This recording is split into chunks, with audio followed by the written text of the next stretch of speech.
दोनों नेत्रों से अश्रु की धारा बह रही है, आंचल फैलाई है।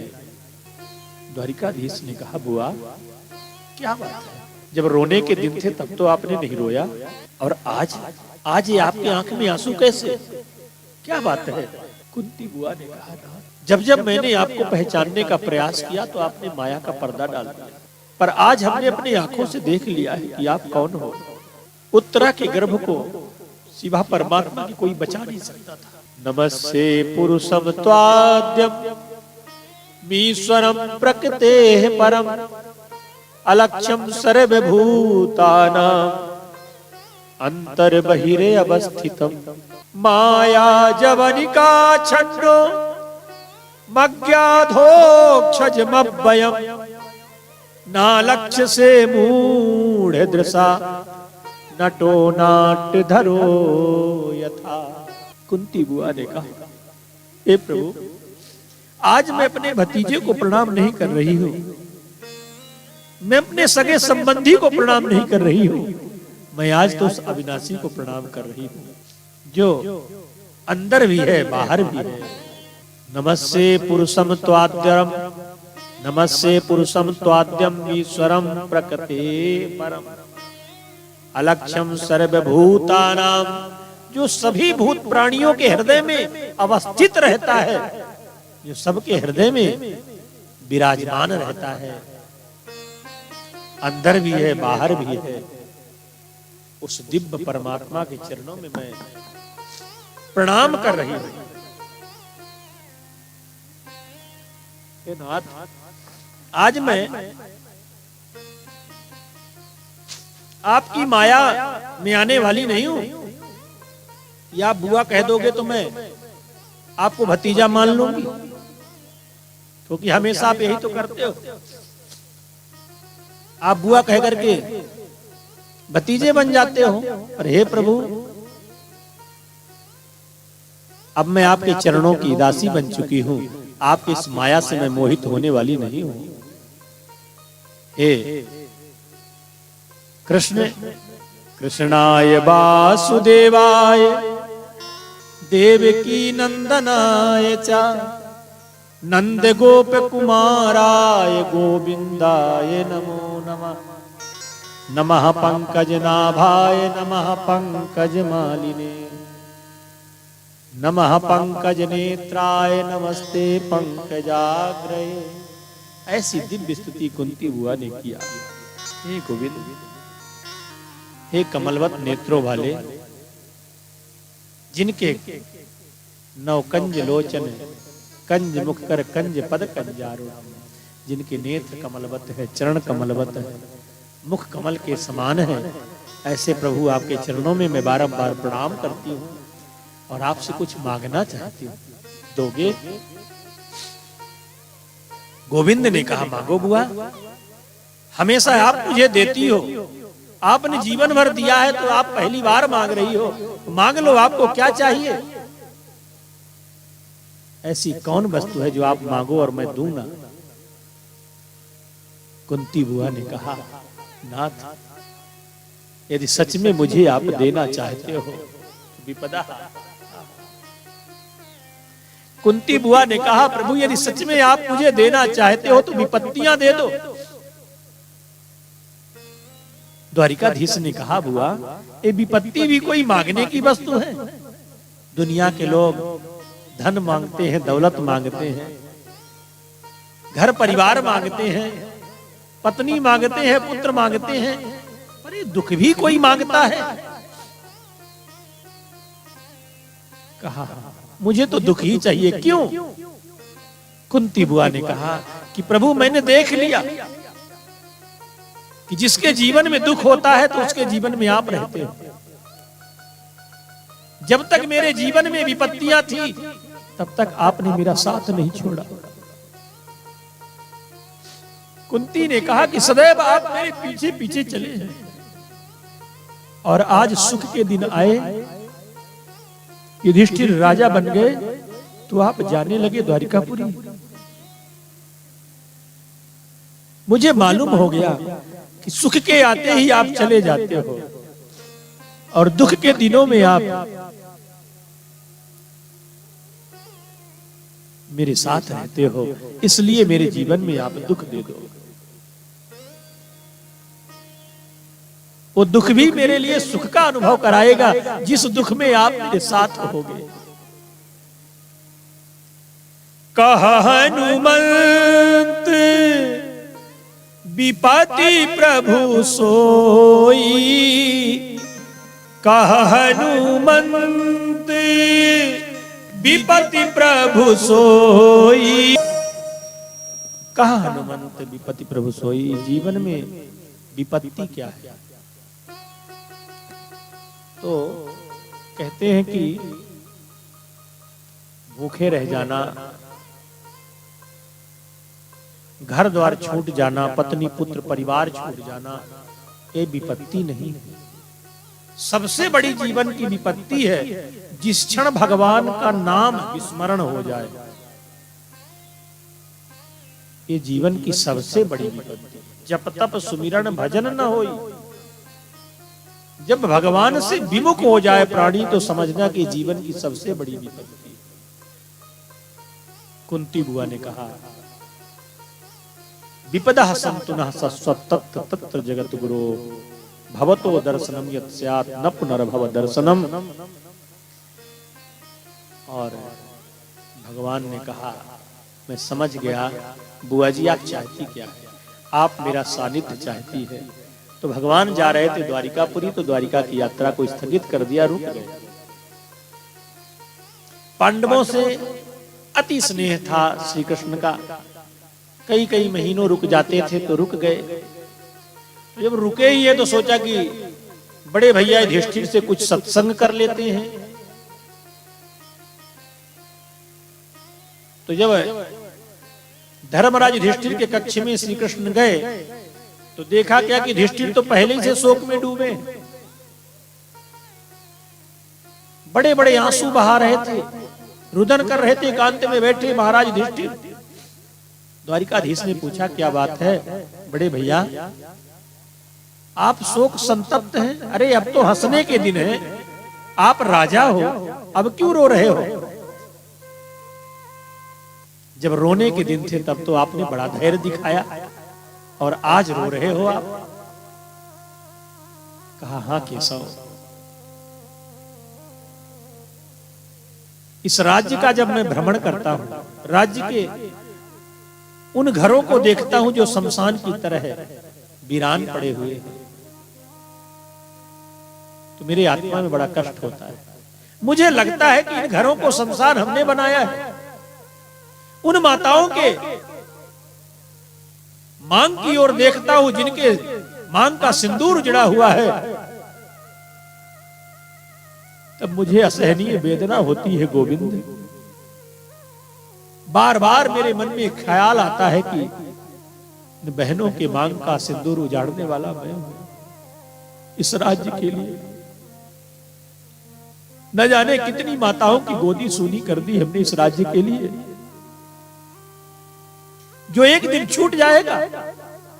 इस नश्वर राज्य के लिए हमने क्या क्या किया, अपनों का अपमान किया, अपनों से बड़ों का वध किया, जिनकी गोद में हमने खेला उन्हीं के सीने का छेदन किया हमने इस राज्य के लिए।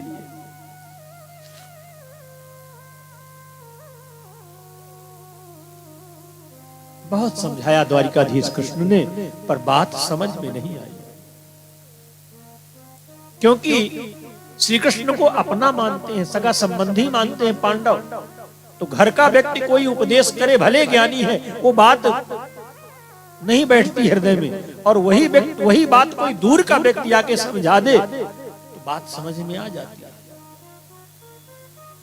क्योंकि उस घर के व्यक्ति के प्रति हमारी वो निष्ठा नहीं है।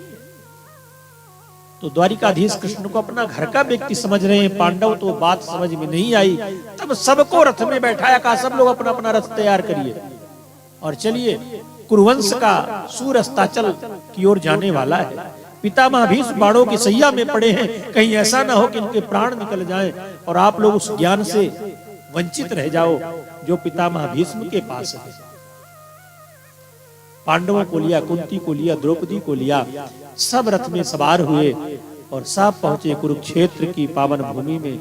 श्री कृष्ण ने सोचा कि एक पंथ दो काज, पितामह भीष्म मेरा इंतजार कर रहे हैं, ऐसे जाऊंगा दर्शन देने तो पक्षपात कहला जाएगा, लोगों को मालूम पड़ जाएगा कि मैं भगवान हूं, तो मेरी भगवत्ता भी प्रकट ना हो और पितामह भीष्म का कार्य भी बन जाए, तो माध्यम बना दिया पांडवों का।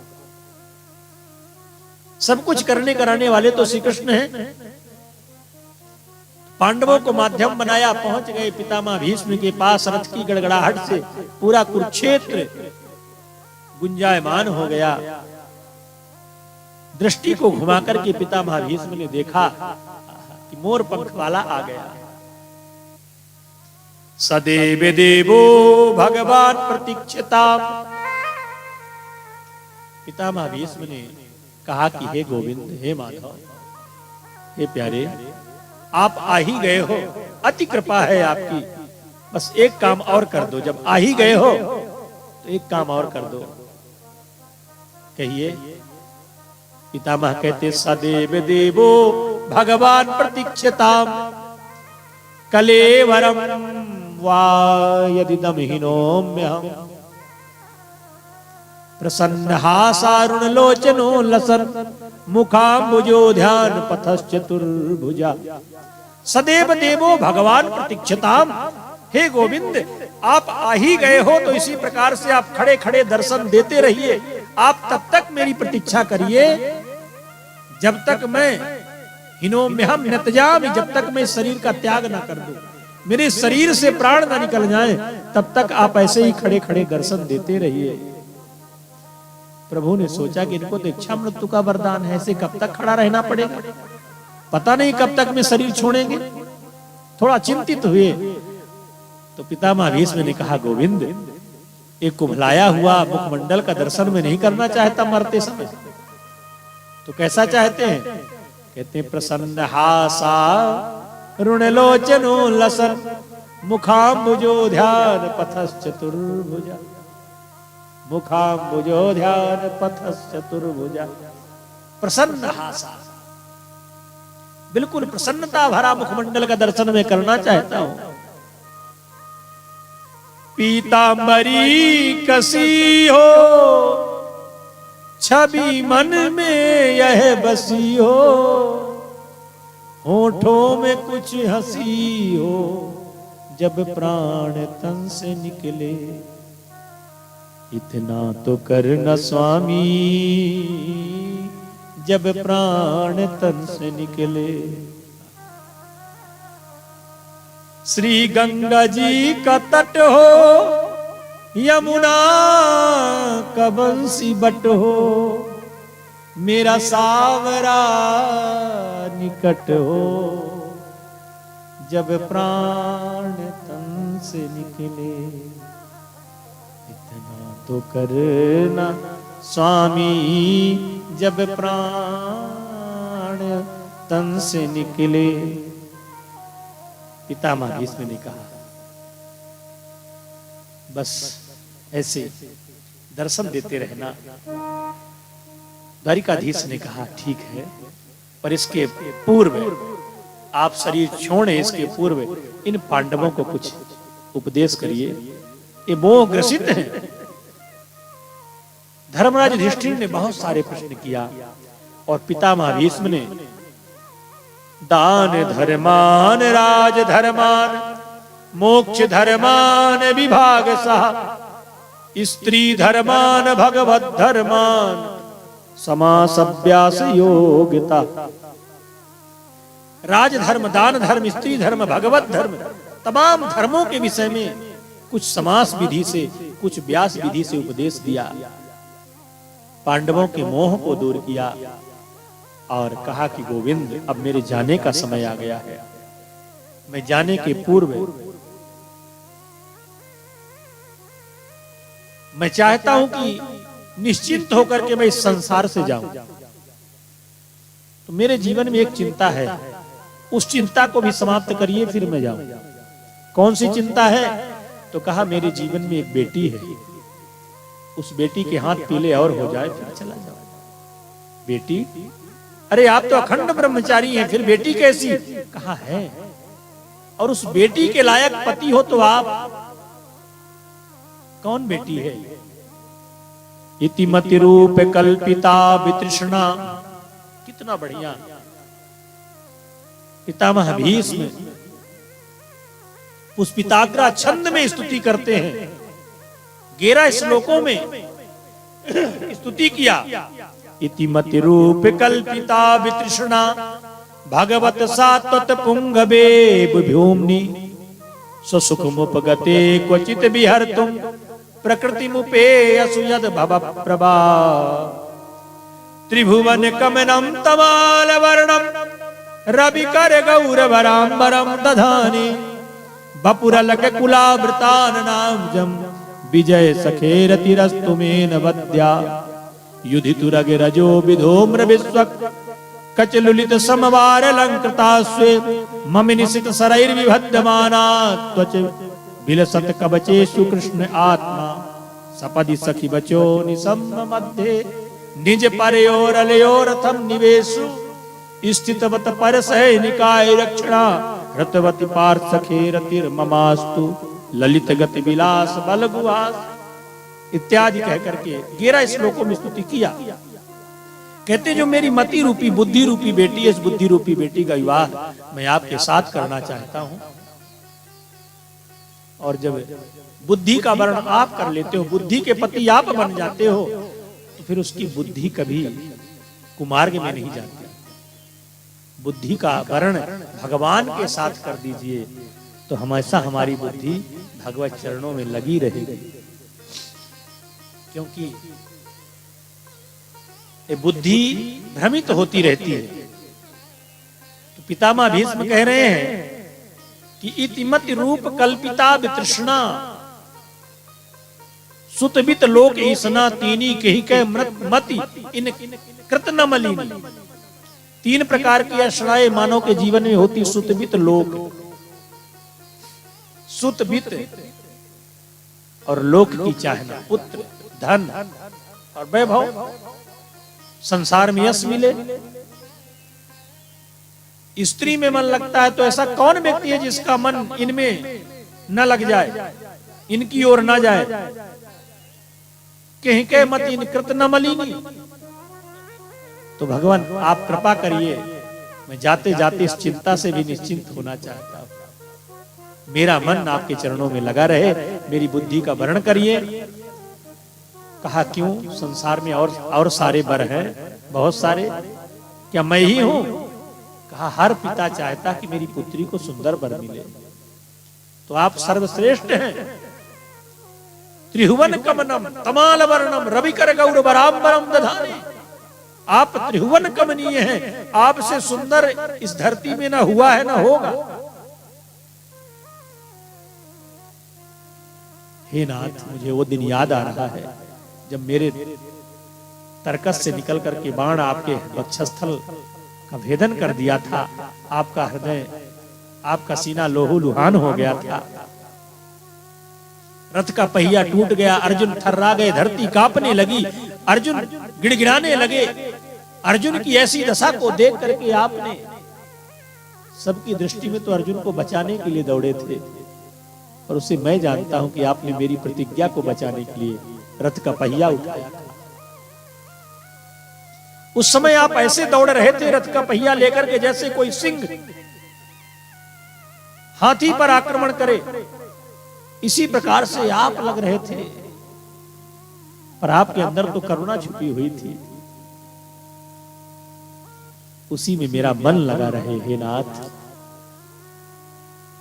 दुष्टों के लिए आप वज्र बन जाते हो, गोपियों के लिए आप ताता थैया नाचने लग जाते हो। ऐसे चरणों में मेरा मन लगा रहे।